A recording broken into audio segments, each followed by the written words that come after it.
21শে ফেব্রুয়ারি আন্তর্জাতিক মাতৃভাষা দিবস। বাংলাদেশের ইতিহাসে একটি গুরুত্বপূর্ণ দিন। এই দিনটি আমাদের ভাষার জন্য আত্মত্যাগকারী শহীদদের স্মরণে পালিত হয়।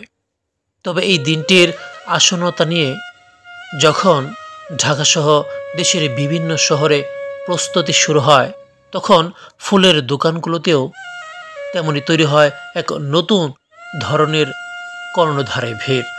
ঠিক তেমনি কেরানীগঞ্জের রোহিতপুর বোর্ডিং।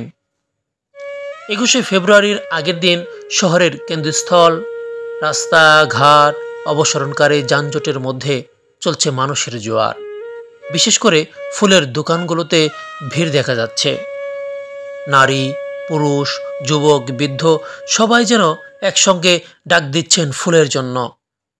তাদের মুখে উচ্ছ্বাস, চোখে ভাষার জন্য ভালোবাসা।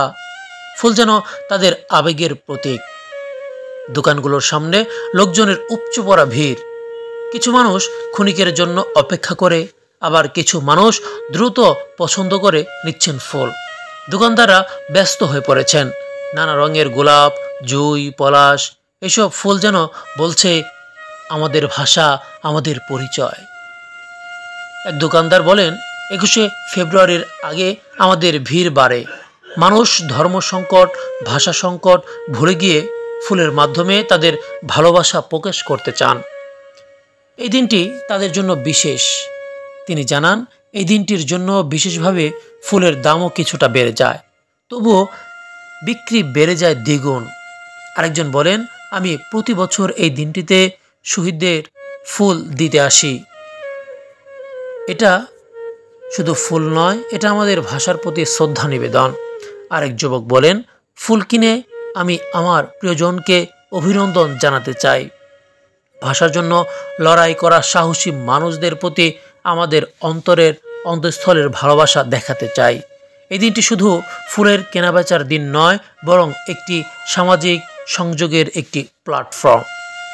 মানুষ এখানে একে অপরের সাথে আলোচনা করেছেন, স্মৃতিচারণ করছেন শহীদদের নিয়ে, এবং ভবিষ্যতের জন্য আশা প্রত্যাশা ব্যক্ত করছেন। ফুলের দোকানের ভিড় 21শে ফেব্রুয়ারিকে কেন্দ্র করে এক অনন্য আবহ সৃষ্টি করে। এই দিনটি যেন ভাষার সাংস্কৃতিক রূপে হয়ে ওঠে, যে ভাষায় আমরা আমাদের অনুভূতি, আমাদের ইতিহাস এবং আমাদের ভবিষ্যৎকে রক্ষা করতে শিখি। এটি আমাদের কাছে মনুষ্যত্বের উদাহরণ, যেখানে ফুলের মাধ্যমে ভাষার প্রতি গভীর শ্রদ্ধা প্রকাশিত হয়। এইভাবে 21শে ফেব্রুয়ারির দিন ঘনিয়ে আসলে ফুলের দোকানের ভিড় শুধু একটি বাণিজ্যিক কার্যক্রম নয়, বরং একটি আবেগের প্রকাশ। এটি আমাদের ভাষার প্রতি ভালোবাসার এবং শহীদদের প্রতি শ্রদ্ধার স্মারক। ফুলের দোকানে প্রতিটি ফুল যেন এক একটি ভাষা, এক একটি ইতিহাস, এক একটি প্রেমের গল্প।